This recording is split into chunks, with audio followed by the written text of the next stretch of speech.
Hi everyone, it's Miss T.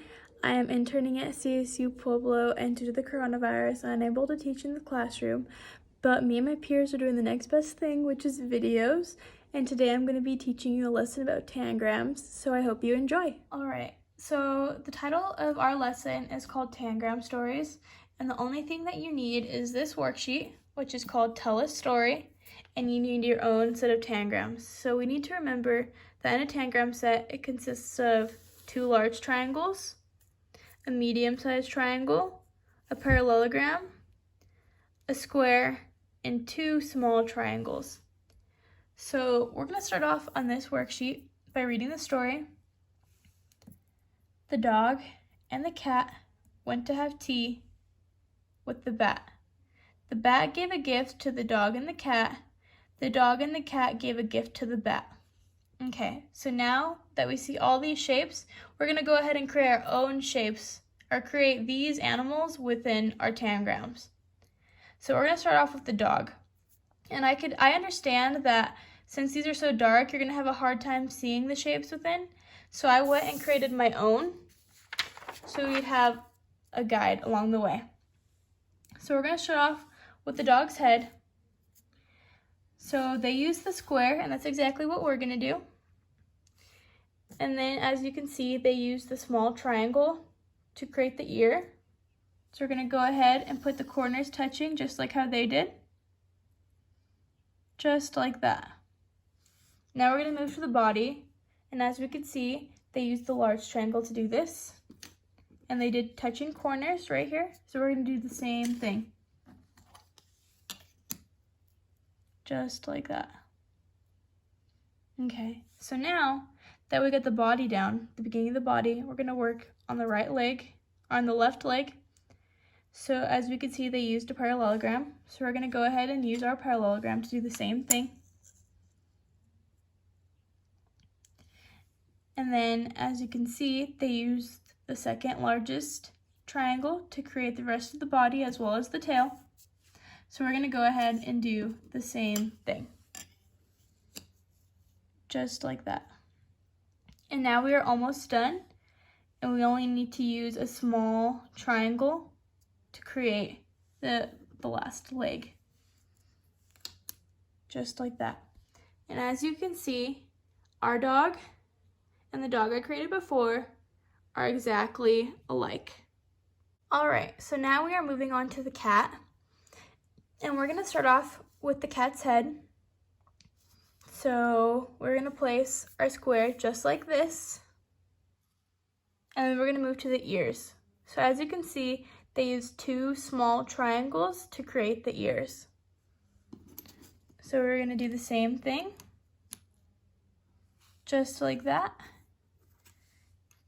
And just like that. Okay, so now we're moving to the body. And as we can see, they used the large triangle to create the beginning of the body. So we're going to do the same thing. Okay. So now we're at the second part of the body. And as you can see through these lines right here, they used the large triangle to create the second part of the body. So we're going to go ahead and do the same thing. Just like that. So we're making progress on our cat. So now we're going to go to one of the last parts, which is the leg. And as we can see, they used the medium-sized triangle to create the leg. So we're going to go ahead and use or do the same thing and place it just like that. And now we're on the tail. So on the tail, we can see that they used the parallelogram to finish off this cat. Just like this. Alright, so this is what our cat looks like. And this is what their cat looks like. So we are on the right track. Okay, so now we're going to work on the teapot. So we're going to start left to right. So we're going to focus right here. So as we look closely, we can see that they used the small triangle to begin. And they put it in a sort of a right angle. So we're going to go ahead and do the same thing. Now we're going to focus on the second part, which is right here. And if we look closely, they used a rhombus with the long sides this way. So we're going to go ahead and place our rhombus right there, just like this. Okay, now that we have that down, we can work on the body. So if we look closely, we can see that they used the large triangles right here and right here to create the main part of the teapot. So we're going to go ahead and do the same thing. So we're going to slide it to make it touching right here, and slide ours to make it touching like this. Okay, so now we're going to work on the top part. And as you can see, they used the medium-sized triangle for the top. So we're going to go ahead and place ours right there too. Just like that. And now we are on the handle. So as you can see, they used a small triangle and a square to create the handle. So we're going to go ahead and do the same thing. We placed it just like that. And just like that. All right, so this is our teapot, and this is their teapot. And as you can see, they're very alike. All right, so for the bat, I made this worksheet a little bit different, so we'd have a little bit more of a hands-on experience. We're gonna still work left to right. So as you can see, they used the large triangle to create the left wing. So we're gonna go ahead and do the same thing, just like this. We're going to place it just below. Just like that. Okay, so now, after that, we can see that they used the parallelogram to create the second part of the shape. So we're going to go ahead and do the same thing. And if you look closely, they used the long sides of the parallelogram to connect it. And now, we're going to focus on our second part. And we are going to connect the rest of the body by using the small triangle, just like this. So as you can see, we're very similar. And now we're going to use the square to connect the top. Just like this. Okay, so we're over halfway done. And now we're going to use our medium-sized triangle to create this effect that's going on the left side. So it's going to be just like this. Okay, and now we're going to work on this part right here, and we can see that we only have one small triangle left, so it's going to be placed right there, just like that. Now we have one part left, which is the last large triangle. We're going to go ahead and place that and slide it right here. So this is what our bat looks like, and this is what this bat looks like. And as you can see, they are exactly alike. Okay, so now we are on the sailboat part. So we're going to go ahead and create our sailboat. And if we look closely right here, we can see that they used the small triangle, so we're going to go ahead and do the same thing and place it just like that. And now if we look closely again, we can see the lines right here, and so they used the square to create the rest of the body of the sailboat. So we're going to go ahead and do the same thing, place it just like that. And now if we look closely, we can see the lines right here and right here. And so we're going to go ahead and use our small triangle to fill in that part of the boat. Just like this. Yep, okay. And now we're on the last part, and you can see, if you look closely, the lines right here. So we can see that they used the parallelogram to create this part of the sailboat. So we're going to have to flip our rhombus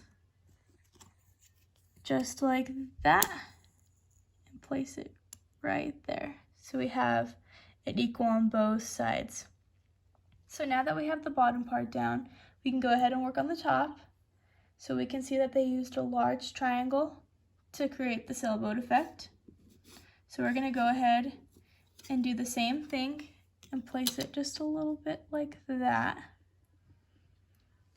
And now we're on the last part. We can see that this triangle is smaller than this one, so we can see that they used the medium-sized triangle to create the sailboat, to make it look just like that.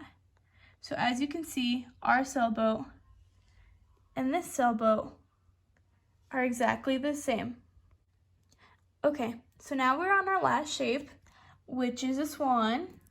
So we're going to start as we did before, left to right. So we're going to look at the beak. So as we can see, they used the small triangle for the beak, so we're going to go ahead and do the same thing and slide it over. And now we're going to focus on the head. So as you can see, they used the square to create the head of the swan, so we're going to go ahead and do the same thing, like this.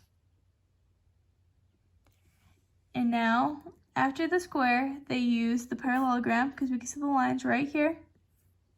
So we're going to go ahead and do the same thing and place it just like this to create the top of the swan. Okay, so now we moved on to the beginning of the body. So we're going to start right here, and we can see that they use the two big triangles right here. So we're going to go ahead and use our medium-sized triangle right here and place it just like this. Okay.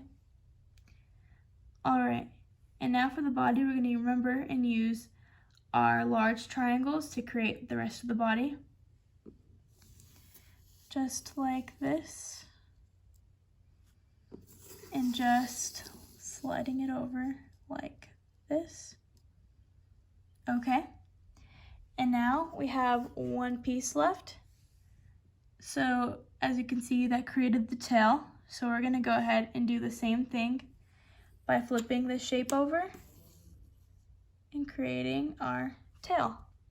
So as you can see, my swan and the swan that I created before are the exact same.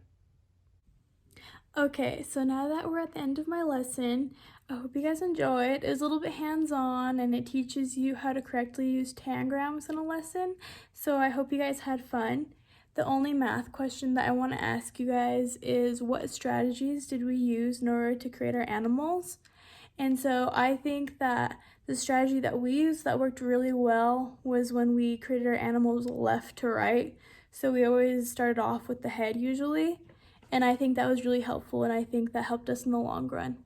So this is the end of my lesson. I hope you guys enjoyed, and I hope you're staying safe. Bye.